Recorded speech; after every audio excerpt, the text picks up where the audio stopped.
શું કારણ છે? અગેન એપિલેપ્સી અથવા ખેંચની બીમારી માટે ઘણા બધા કારણો છે. એમાં જીનેટિક કારણો હોઈ શકે, અથવા તો બાળકોને જન્મ સમયે પૂરતો બ્રેનને ઓક્સિજન કે બ્લડ શુગર લો થયું હોય, એટલે બ્લડ શુગર ન મળ્યું હોય, અથવા તો પીળીઓ વધારે પ્રમાણમાં થયો હોય તો પણ ખેંચની બીમારી થઈ શકે છે.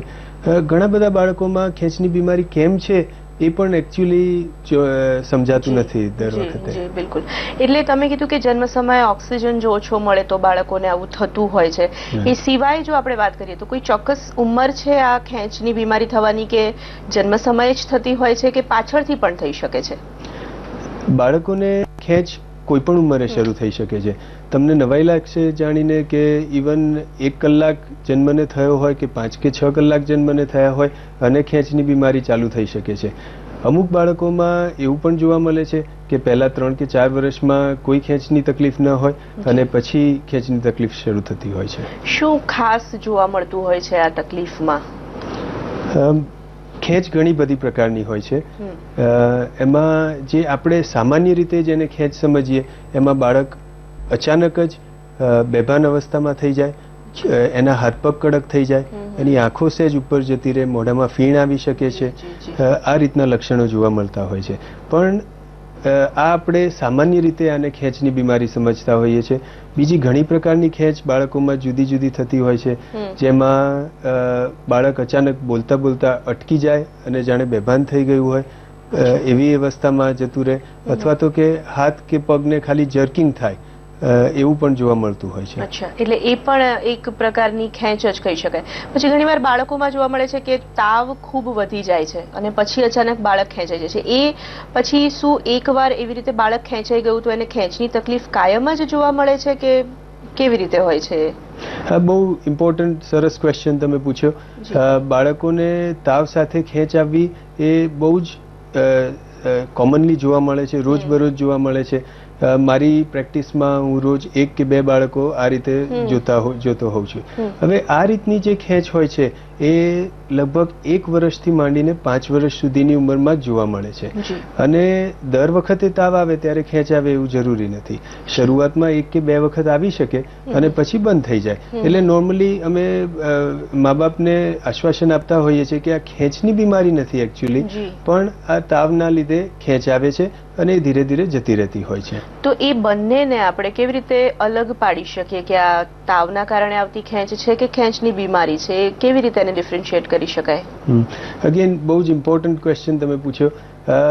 જે આ બે વસ્તુને અલગ પાડવા માટે જે હિસ્ટ્રી કહો અથવા તો જે ઇન્ફોર્મેશન કે જે આપણને પેરેન્ટ્સ આવીને કહે એ બહુ જ ઇમ્પોર્ટન્ટ છે, અને એટલે જ પેરેન્ટ્સને સાંભળવું પણ એટલું જ ઇમ્પોર્ટન્ટ છે.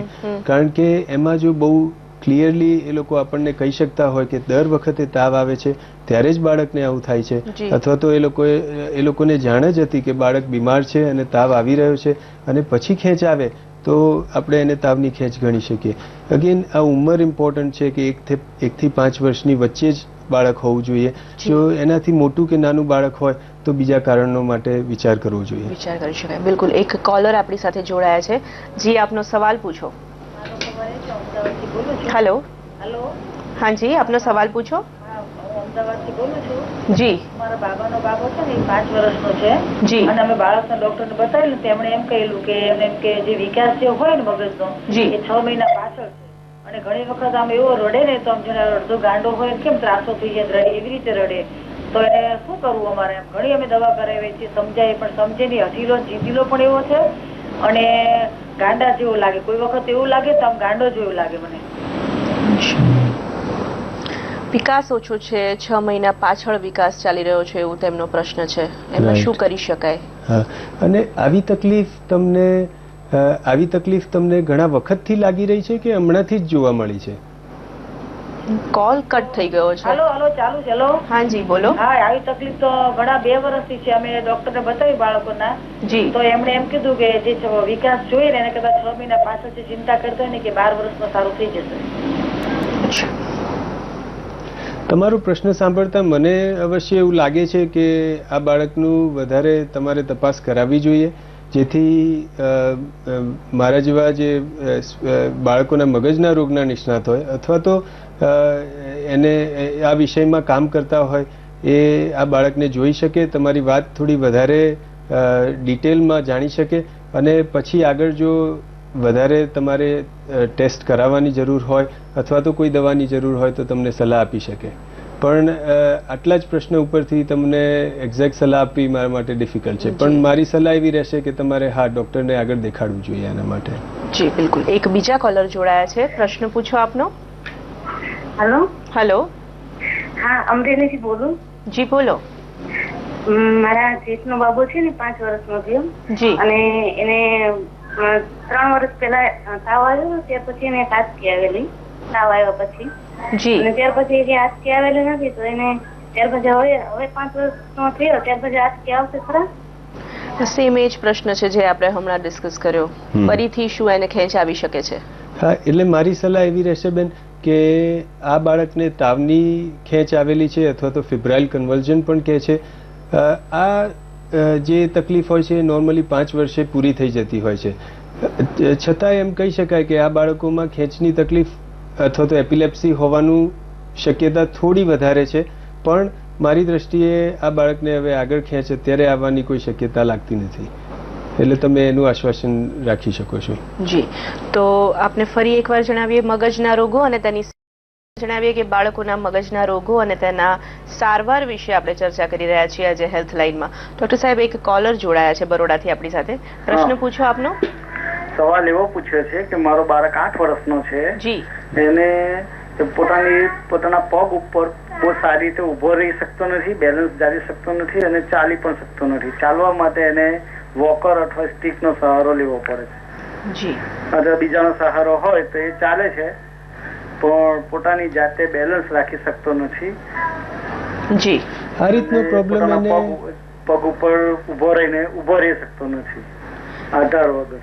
જી. આ રીતનો પ્રોબ્લેમ એને કેટલા વખતથી છે? એટલે એને 3 વર્ષથી છે. રાઈટ. અને ધીરે ધીરે આ પ્રોબ્લેમ વધતો હોય એવું તમને લાગે છે? પછી એને પહેલા એનાથી ગુઠણિયા ભરીને જ ચાલતો હતો, પછી ઉભો થઈને પછી કોઈ ટેકો લઈને ચાલે છે અને ત્યાર પછી એનો પંજા ઉપર ચાલવા માંડ્યો. ફક્ત પંજા ઉપર જ ચાલતો હતો. ત્યાર પછી એનું ઓપરેશન કરાવ્યું છે સેલ્બી હોસ્પિટલમાં અને ત્યાર પછી પણ હજુ સુધી પોતાની રીતે ઉભો થઈ શકતો નથી. આ કેસમાં આઈધર આ બાળકને મગજનો રોગ હોઈ શકે અથવા તો જે જ્ઞાનતંતુ અને સ્નાયુઓ જે કંટ્રોલ કરે છે અથવા તો મગજના જે સિગ્નલનો આદેશ પાડે છે એનો પણ રોગ હોઈ શકે. અગેન ઘણા બધા બાળકો હું જોઉં છું જેમને સ્નાયુઓનો પ્રોબ્લેમ હોઈ શકે. તો મને એવું લાગે છે કે આ બાળકને અગેન ફરીથી ડૉક્ટરને દેખાડીને એના વિશે ચર્ચા કરવી જોઈએ તમારે. જી. એક કોલર જોડાયા છે આપણી સાથે. જે પ્રશ્ન પૂછો આપનો. કોલ કટ થઈ ગયો છે. ડોક્ટર સાહેબ, આપણે વાત કરીએ કે માનસિક અને શારીરિક અપૂરતો વિકાસ એ પણ એક મગજનો રોગ છે. એ વિશે ચર્ચા કરીએ પહેલા જો આપણે ખેંચની વાત પૂરી કરીએ તો એમાં શું સારવાર હોય છે? ખેંચની બીમારી માટે સંપૂર્ણ ક્યોર નથી અવેલેબલ મોસ્ટ કેસીસમાં, પણ અત્યારે ખેંચને કંટ્રોલ કરવા માટે બહુ જ ઇફેક્ટિવ હોય એવી દવાઓ અવેલેબલ છે. હમણાં છેલ્લા 5-10 વર્ષમાં નવી દવાઓ પણ આવી છે કે જેની સાઇડ ઇફેક્ટ્સ પણ ઘણી ઓછી છે. એટલે આવી દવાઓના ઉપયોગથી એને કંટ્રોલ કરી શકાય છે. જી. અને માનસિક અને શારીરિક અપૂરતો વિકાસ જે આપણે કીધું કે એ પણ એક મગજના રોગોનો એક ભાગ જ છે. તો એ થવા પાછળનું શું કારણ છે અને શું લક્ષણો હોય છે એના? અગેન આ તમે કીધું એ જેને મેડિકલ ટર્મમાં સેરિબ્રલ પોલ્સી કહે છે, એના ઘણા બધા કારણો છે. પરંતુ અત્યારે મુખ્યત્વે હું જે કારણોથી આ બાળકોને જોઉં છું એ જન્મથી પહેલા વર્ષમાં મગજને કોઈ નુકસાન થયું હોય તો એના લીધે થઈ શકે છે. એમાં સ્પેશિયલી જન્મ પછી તરત જ ઓક્સિજન ન મળ્યો હોય મગજને અથવા તો બ્લડ શુગર લો થયું હોય અથવા તો વધુ પડતું પીળિયો થયો હોય તો પણ આવું થઈ શકે છે. જી. એટલે પાછલી ઉંમરમાં આવું થવાની શક્યતા ખરી કે જન્મના 1 વર્ષ દરમિયાન જ આ તકલીફના કારણે થતી હોય છે તકલીફ? પાછલી ઉંમરમાં થાય તો જુદી પ્રકારની તકલીફ થાય, પરંતુ જેમ તમને ખબર હશે એમ જન્મ અને ત્યાંથી 1 વર્ષ સુધીનો જે સમય છે એ બ્રેનના વિકાસ માટે બહુ ઇમ્પોર્ટન્ટ છે અને એમાં જો તકલીફ થાય તો સેરેબ્રલ પોલ્સી થાય. જી, એક કોલર સાથે વાત કરી લઈએ. પ્રશ્ન પૂછો આપનો. હેલો. હેલો જી, સવાલ પૂછો આપનો. હા, હું ડાકોરથી બોલું છું. મારો બાબો છે ને જયારે બર્થડે થયો એનો 1987 મગજમાં ઓક્સિજન ઓછો મળવાથી એ રડી શકે હતો. ફોન લાઈનમાં કંઈક પ્રોબ્લેમ છે, અવાજ ક્લિયર નથી આવતો. એટલે જો આપણે આગળ આ જ વિષય પર વાત કરીએ તો આ જે તકલીફ છે એનું તમે કીધું કે સંપૂર્ણપણે તો ક્યોર નથી થઈ શકતો, પણ એમાં બીજું શું કરી શકાય જેનાથી બાળક થોડુંક સામાન્ય જીવન જીવી શકે?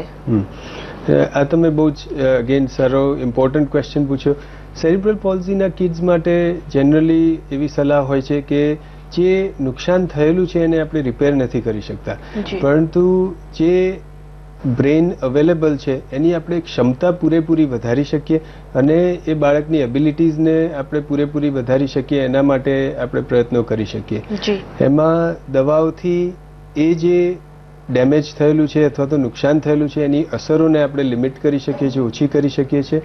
અને ઘણી બધી થેરાપીઝ જેમ કે physiotherapy, speech and language therapy અથવા તો ઓક્યુપેશનલ થેરાપીથી એ ક્ષમતાઓને વધારી શકાય છે. જી, અને હવે આગળ વાત કરીએ તો બીજી એક બીમારી જ્ઞાનતંતુ અને સ્નાયુના જે રોગો છે એ વિશે થોડીક જાણકારી જો દર્શકોને આપણે આપીએ તો. આપણા એક કોલરે જેમ કીધું એમ સ્નાયુના રોગો કોઈ બાળકોને હોઈ શકે. એમાં ઇન પર્ટિક્યુલર એક ડુશિયન મસ્ક્યુલર ડિસ્ટ્રોફીનું જો ઉદાહરણ આપું તો એ ઇન્ડિયામાં અને ઇન જનરલ ખાસી કોમન બીમારી છે. એમાં બાળકો સમયસર ચાલવાનું શરૂ કરતા નથી અને ધીરે ધીરે એમાં તકલીફ વધતી હોય છે. અને આ રીતના રોગોમાં પણ હમણાં રિસન્ટલી હવે નવી નવી દવાઓ નીકળી છે. એ બાળકોની ક્વોલિટી ઓફ લાઈફ અને ઉંમર વધી શકે એના માટે પણ ઇન્ટરવેન્શન્સ નીકળ્યા છે. જી, એટલે એ સિવાયની જો સારવારની વાત કરવામાં આવે તો એમાં શું કરી શકાય? એમને કોઈ રેગ્યુલર દવા આપવાની હોય છે કે કોઈ થેરાપી લેવાની હોય છે સ્નાયુઓ માટે, કે શું કરવું પડે છે એમાં? તમે કીધું એ બંને વસ્તુઓનું કોમ્બિનેશન, એટલે ડૉક્ટર થ્રુ એની રેગ્યુલર દવા લેવાની હોય છે અને એમાં સ્પેશિયલી સ્ટીરોઇડ્સ કરીને જે દવા આવે છે એની ટેબ્લેટ્સ આવે છે એ લેવાની હોય છે અને સાથે સાથે રોજબરોજ થેરાપી લેવાની હોય છે. જી, એક કોલર જોડાયા છે આપણી સાથે. સવાલ પૂછો આપનો. હેલો. હેલો. હા જી, પ્રશ્ન પૂછો આપનો. મારો બાબો છે ને એકદમ વીક છે. જી. હેલો. ટીવી નું વોલ્યુમ ધીમું કરીને સીધો પ્રશ્ન પૂછો. હેલો. મારો બાબો 6 વર્ષનો થયો છે. જી. અને એકદમ એનું શરીર વીક રહે છે અને વળતું જ નથી. જી. અને જમવામાં થોડીક તકલીફ રહે છે, જમી નથી શકતો. જી. તો એના માટે શું કરવું? એમ વજન 13 કિલો જ છે. 6 વર્ષનો બાળક છે એમનું ને 13 કિલો વજન છે, વિકાસ નથી થતો. આ બાળકને અગેન આટલી હિસ્ટ્રી ઉપરથી એક્ઝેક્ટલી ક્યાં પ્રોબ્લેમ હશે કેવું થોડું મુશ્કેલ છે, પણ એવું લાગે છે કે એમણે કીધું કે વીક છે એમનો બાળક અને જમી નથી શકતો, એટલે કદાચ એવું પણ બને કે એને ગળવાની પણ તકલીફ હોઈ શકે, કારણ કે ગળવાની જે ક્રિયા છે એ પણ સ્નાયુઓને આધારિત છે. એટલે જો એના શરીરના બધા જ સ્નાયુઓ વીક હોય તો બની શકે કે એને આ બંને તકલીફોનું એક કારણ છે. અને એના માટે જો બ્રેનનો પ્રોબ્લેમ હોય તો MRI સ્કેન દ્વારા એનું નિદાન થઈ શકે છે, અથવા તો બીજા ટેસ્ટ દ્વારા સ્નાયુનો શું પ્રોબ્લેમ છે એનો નિદાન થઈ શકે છે. એક વખત નિદાન થયા પછી એની સારવાર થઈ શકે છે. જી, મગજના રોગોની જે આપણે વાત કરીએ આગળ, તો શું આ જીનેટિક પણ હોય છે? મગજના ઘણા બધા રોગ જીનેટિક છે. ઘણા બધા જીન્સ ઓલરેડી શોધાયેલા છે કે જેનું બ્લડ ટેસ્ટ કરીને આપણે નિદાન કરી શકીએ છીએ. ઘણા બધા જીન્સ હજી નથી પણ શોધાયેલા અને રિસર્ચ ચાલી રહ્યો છે, પરંતુ હા, સાચી વાત છે કે મગજના ઘણા બધા રોગો જીનેટિક છે. જી, રાજકોટથી એક કોલર આપણી સાથે જોડાયા છે. સવાલ પૂછો આપનો. મારો બાબુ 2.5 વર્ષનો છે ને, તેનો જન્મ થયો ને ત્યારે 3.5 કિલોનો હતો. ત્યાર પછી BCG દેવડાવ્યું ને એને. જી. તો 1.5 કિલોનો વજન 1.5 કિલો થઈ ગયો એનો. ત્યાર પછી મગજના ડોક્ટરને બધાને બતાવ્યું હતું ને, તો એમ કીધું કે 8 થી 10 વર્ષનો થયા ને ત્યારે સરસ થઈ જાય. બોલતો નથી કાંઈ હજી. અત્યારે એની ઉંમર શું છે બેન? શું ઉંમર છે આપના બાળકની? હેલો, 2.5 વર્ષનો. 2.5 વર્ષ. 2.5 વર્ષનું છે. આ તમે જે કીધું કે BCG વેક્સિન લીધા પછી આવું થયું, એ કોઇન્સિડન્સ હોઈ શકે. મને એવું જાણમાં નથી અથવા તો લાગતું નથી કે કોઈ વેક્સિનથી આવું થાય. નોર્મલી વેક્સિન બાળકોને રોગથી બચાવે છે અને એટલે એના લીધે આવું થયું હશે એવું સમજવું જરૂરી નથી. પરંતુ આ બાળકને જોયા કે આગળ તપાસ્યા સિવાય કહેવું કે એક્ઝેક્ટ શું પ્રોબ્લેમ છે એ થોડું ડિફિકલ્ટ છે. તો ડોક્ટર સિદ્ધાર્થ શાહ કે જેઓ બાળકોના મગજના રોગોના નિષ્ણાત છે, તેમની સાથે આપણે ચર્ચા કરી રહ્યા છીએ મગજના રોગો વિશે, બાળકોના મગજના રોગો વિશે. પાછા ફરીશું, ચર્ચાને યથાવત રાખીશું. લઈએ છીએ એક વિરામ. સ્વાગત છે ફરી એકવાર આપનું હેલ્થ લાઇનમાં. ડોક્ટર સાહેબ, એક કોલર જોડાયા છે આપણી સાથે. સવાલ પૂછો આપનો. Hello hello hello. Call cut થઈ ગયો છે. જો આપણે સારવારની વાત કરીએ મગજના રોગોની, આપે કીધું કે કોઈ એવી પર્ટિક્યુલર સારવાર નથી કે જેનાથી આખી બીમારીને જડમૂળથી નાશ કરી શકાય છે. પણ હવે સમય બદલાઈ રહ્યો છે, ઘણું બધું નવું નવું આવી રહ્યું છે. તો એડવાન્સ કોઈ ટ્રીટમેન્ટ ખરી આ રોગો વિશે ખાસ? હા, એટલે મગજના અમુક રોગો જે એક્યુટ હોય છે કે જે ખાલી ચેપના લીધે થયા હોય કે એવા કારણથી થયા હોય તો એની સારવાર કરી શકાય છે. પણ જે ક્રોનિક જે બીમારીઓ છે કે જેમ કે આપણે વાત કરી કે એપિલેપ્સી અથવા તો જે સેરિબ્રલ પલ્સીની વાત કરી, તો આપને હું ફરીથી વચ્ચે રોકીને માફ કરજો પૂછું છું કે તમે કીધું કે જે સારવાર ચેપના કારણે થાય છે, તો એ જે રોગો જે છે એ કયા છે? ચેપી રોગો કયા છે? એમાં બે મુખ્યત્વે, એક તો બેક્ટેરિયાના લીધે જે બેક્ટેરિયલ મેનિન્જાઇટિસ થાય છે એની બીમારી, અને બીજું વાયરસના લીધે એટલે વાયરલ એન્સેફેલાઇટિસ જે થાય છે. એ બે બીમારીઓને હું સ્પેશિયલી મેન્શન કરીશ. અને એ બંને બીમારીમાં જ્યારે શરૂઆતના ચિહ્નો દેખાય ત્યારે બાળકને ડોક્ટર પાસે લઈ જવું અને એની ટ્રીટમેન્ટ ચાલુ કરાવવી બહુ અગત્યનું છે. એના લક્ષણો વિશે આપણે વધુ જાણીએ પહેલા એક કોલર સાથે વાત કરી લઈએ. જી, પ્રશ્ન પૂછો આપનો. Hello hello. હાજી. મારો બાબો 13 વર્ષનો છે. જી. એમની હાઈટ પણ વધતી નથી અને બોડી પણ કઈ નથી થતી. એમને 17 કિલો તકનો વજન છે. જી. એને ખાવા પીવામાં કોઈ તકલીફ નથી, એને પોષણ પૂરતું મળે છે. એ વાત સાચી? હા. એ ખાઈ પી શકે છે સરખી રીતે? ના ના, એ એમ ખાય છે તો ખરી, પણ કોઈ વખત નહીં પણ ખાતો. એવી રીતે બહુ હેરાન કરે છે ખાવા પીવામાં. જી. વિકાસ નથી થતો. હવે શારીરિક વિકાસનું એવું છે કે એમાં ઘણા બધા ફેક્ટર્સ છે. કેલરીઝનું કેલ્ક્યુલેશન એક બેંક બેલેન્સ જેવું છે કે તમે અંદર મૂકો અને સામે ન કાઢો તો બેંક બેલેન્સ બિલ્ડઅપ થાય. અથવા તો એવું પણ બને કે તમે અંદર ન પૂરતું મૂકો અને બહાર વિથડ્રો કરતા હોય તો ઓછું થાય. એટલે કેલરીઝ અને શારીરિક વિકાસનો થોડો એવો સંબંધ છે. આ એક્ઝેક્ટલી મારો વિષય નથી, પરંતુ એને એન્ડોક્રાઇન કોઈ પ્રોબ્લેમ્સ હોઈ શકે, અંતસ્ત્રાવના પ્રોબ્લેમ હોઈ શકે, એવું બને. આ મગજનો રોગ સ્પેશિયલી હોય એવું મને લાગતું નથી તમારી વાત પરથી. મણિનગરથી એક કોલર આપણી સાથે જોડાયા છે. જી, પ્રશ્ન પૂછો આપનો. હેલો. હેલો. મારી બેબી 17 વર્ષની છે. જી. અને એને ખેંચ આવે છે, તો ડોક્ટર એવું કહે છે કે એને મગજની બીમારી છે, એટલે સીટી સ્કેન કરાવવાનું છે. જી. ગઈકાલની જ વાત છે. હવે એપિલેપ્સીમાં બધા જ બાળકોને મગજમાં પ્રોબ્લેમ દેખાય સીટી સ્કેનમાં એવું જરૂરી નથી. પણ હા, એ વાત સાચી છે કે સીટી સ્કેન અથવા તો ઇવન MRI બ્રેઇનથી એમાં કંઈ પ્રોબ્લેમ હોય તો દેખાઈ શકે. અને જો એને સ્પેશિયલી શરીરના એક અંગમાં કે એક બાજુમાં, જમણી કે ડાબી બાજુમાં જો ખેંચ આવતી હોય તો MRI અથવા તો સીટી સ્કેન કરાવવો અતિ આવશ્યક છે. જો આપણે પેલી ચેપી રોગોની વાત ફરીથી પાછી કરીએ તો એમાં શું લક્ષણો હોય છે ખાસ કરીને? એમાં મેઇનલી શરૂઆતમાં તાવ આવવો એ અગત્યનું ચિહ્ન છે. બાળકને ઉલટી થઈ શકે, થોડું વધારે સ્લીપી હોય, વધારે સૂતું રહે બાળક, અને સાથે સાથે શરીર પર જો લાલ રેશ જે કહેવાય એ જો નીકળે તો એ બાળકને ડેફિનેટલી મેનિન્જાઇટિસ કે એન્કેફલાઇટિસ હશે એવું વિચારી શકાય. અચ્છા, અને એની સારવાર આપ કહો છો કે બહુ સરળતાથી ઉપલબ્ધ છે જો યોગ્ય સમયે બતાવવામાં આવે ડોક્ટરને તો? હા, તો આવા રોગનું નિદાન કન્ફર્મ કરવા માટે લંબર પંક્ચર અથવા તો કમરના પાણીનો ટેસ્ટ કરવાનો હોય છે, અને એ કર્યા પછી જો સમયસર એન્ટીબાયોટિક્સ અથવા તો અમુક પ્રકારની એન્ટીવાયરલ ટ્રીટમેન્ટ આપવામાં આવે તો આ રોગમાંથી સારું થઈ શકે છે. અચ્છા, અને બાકી જે રોગો છે એની એડવાન્સ ટ્રીટમેન્ટ વિશે જાણીએ પહેલા એક કોલર સાથે વાત કરી લઈએ. રાજકોટથી મિત્ર જોડાયા છે. જી, પ્રશ્ન પૂછો આપનો. હેલો ડોક્ટર સાહેબ. હા જી, બોલો. મારી બેબી છે 9 મહિનાની છે, ઓમ હેલ્ધી છે, પણ મારે એનો મગજનો વિકાસ વ્યવસ્થિત રીતે કરવો હોય તો હું શું એને ખવડાવી શકું? જી, બહુ સરસ પ્રશ્ન પૂછ્યો. બ્રેઇનનો વિકાસ અથવા તો મગજનો વિકાસ અને પોષણ એને ક્લોઝ લિંક છે.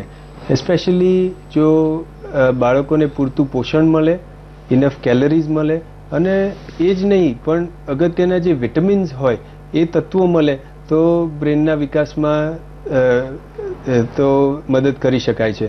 તો આપણે લગભગ બધા જ બાળકોને જન્મથી 1 વર્ષ સુધી વિટામિન સપ્લિમેન્ટેશન આપતા હોઈએ છીએ, કેલ્શિયમ સપ્લિમેન્ટેશન આપતા હોઈએ છીએ, એ તમારે આપવું જોઈએ. અને આપણે ગુજરાતી સંસ્કૃતિમાં એમ પણ કહેવાય કે બદામ કે અખરોટ ખવડાવો તો એનાથી ફાયદો થાય. હવે એ સાચું છે કે ખોટું એ મને નથી ખબર, પણ એ પણ તમે આપી શકો છો. જી, તો ફરી આપણે એડવાન્સ ટ્રીટમેન્ટની વાત કરીએ તો શું છે અત્યારે હાલ એવી કોઈ ખાસ ટ્રીટમેન્ટ કે જેનાથી આ રોગોથી બચી શકાય છે?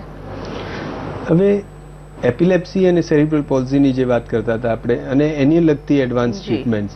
હવે સેરિબ્રલ પોલ્ઝીમાં બાળકને જનરલી સ્નાયુઓ કડક રહેતા હોય છે, થોડી સૂવામાં અને એમાં તકલીફ રહેતી હોય છે. તો એમાં 2 પ્રકારની આધુનિક ટ્રીટમેન્ટ્સ છે. એક ઇન્ટ્રાથિકલ બેક્લોફેન પંપ, એટલે શરીરમાં પંપ મૂકવાનો હોય છે જે કન્ટિન્યુઅસલી ઇન્ટ્રાથિકલ બેક્લોફેન, સ્પાઇનમાં બેક્લોફેનની દવા આપતું હોય છે અને એનાથી આરામ મળતો હોય છે. એક બીજી જે એડવાન્સ ટ્રીટમેન્ટ નીકળી છે એ ડીપ બ્રેઇન સ્ટિમ્યુલેશન, એટલે એનો મતલબ કે બ્રેઇનમાં અંદર ડીપ આપણે વાયર્સ મૂકીને પેસમેકરની જેમ એને સ્ટિમ્યુલેટ કરીએ તો અમુક પ્રકારના ફાયદા થતા હોય છે. જી, એક સુરતથી કોલર જોડાયા છે આપણી સાથે. જી, પ્રશ્ન પૂછો આપનો.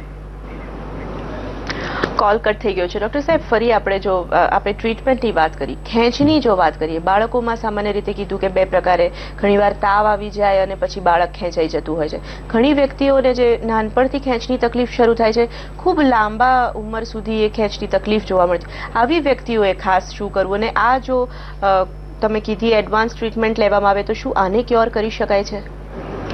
અગેન એપિલેપ્સીમાં હા એડવાન્સ ટ્રીટમેન્ટ્સ છે, પણ આપણે જે કહીએ કે જે બેઝિક વસ્તુઓ છે જેમાં સ્પેશિયલી જે એમની દવા લેવાની હોય છે એ રોજ રેગ્યુલરલી જો લેવામાં આવે, સમયસર લેવામાં આવે તો એનાથી ફાયદો થાય. અગેન અમુક વસ્તુઓનું એ ધ્યાન રાખે, જેમ કે પૂરતી માત્રામાં એમને ઊંઘ મળે અને ફ્લેશિંગ લાઇટ્સ કે ડિસ્કો લાઇટ્સથી એ દૂર રહે તો એમને ફાયદો થઈ શકે છે કે ખેંચ ન આવે એવું બને એનાથી. જે આધુનિક ટ્રીટમેન્ટ્સ છે એમાં 2 કે 3 પ્રકારની નવી ટ્રીટમેન્ટ્સ નીકળી છે. એમાં એક ડાયટ પણ નીકળ્યો છે જેને કિટોજેનિક ડાયટ કહેવામાં આવે છે, કે જેમાં બાળકના ખોરાકમાં ફેરફાર એ પ્રમાણે કરવામાં આવે તો એપિલેપ્સી કંટ્રોલ કરી શકાય છે.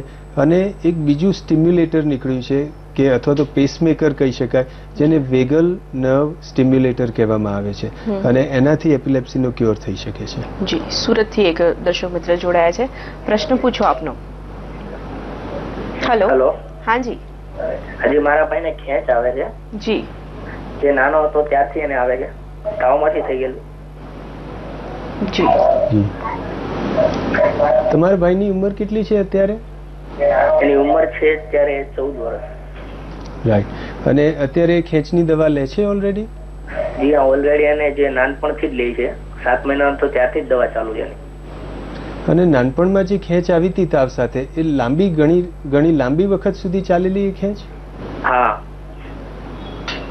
અચ્છા, તમારી વાત સાંભળતા એવું લાગે છે કે લાંબી ખેંચ આવી હતી એ વખતે તાવ સાથે, એટલે કદાચ એને મગજમાં નુકસાન થયું હોય એવું બની શકે. વૈજ્ઞાનિકોએ એવું સાબિત કરેલું છે કે લાંબી ખેંચ એસ્પેશિયલી જો 20, 25, 30 મિનિટ સુધી ખેંચ ચાલુ રહે તો મગજને નુકસાન થઈ શકે, અને એના લીધે પછી આગળના સમયમાં ખેંચ આવી શકે છે. મારી દ્રષ્ટિએ એને રેગ્યુલરલી દવા લેવી જોઈએ અને એનાથી એની ખેંચ કંટ્રોલમાં રાખી શકાય છે. કોઈ ખાસ મેસેજ અમારા દર્શકોને આપ શું આપવા માંગશો? ઇટ ઇઝ સેડ કે પ્રિવેન્શન છે એ ક્યોર કરતાં વધારે સારું છે. એટલે મારો એક મેસેજ રહેશે કે જન્મ સમયે જે બાળકોને પ્રોબ્લેમ થાય છે કે જે બાળક તરત રડે નહીં અને બાળકને ઓક્સિજન જો બ્રેનને ન પહોંચે અથવા તો બરાબર ફીડિંગ ના થાય શરૂઆતના પહેલા 2 કે 3 દિવસમાં અને જો બ્લડ શુગર એનું લો થાય અથવા તો ખૂબ વધુ પ્રમાણમાં પીળીઓ થઈ જાય તો એના લીધે મગજને નુકસાન થતું હોય છે અને આ બધું જ પ્રિવેન્ટેબલ છે. એટલે મારી એક વિનંતી રહેશે દર્શકોને કે જ્યારે બાળકો નાના હોય સ્પેશિયલી પહેલા 1 વીકમાં ત્યારે બાળકની આ બધી વસ્તુઓથી ખાસ ધ્યાન રાખવી જોઈએ. ખૂબ કાળજી લેવી ખૂબ જરૂરી છે. બિલકુલ. તો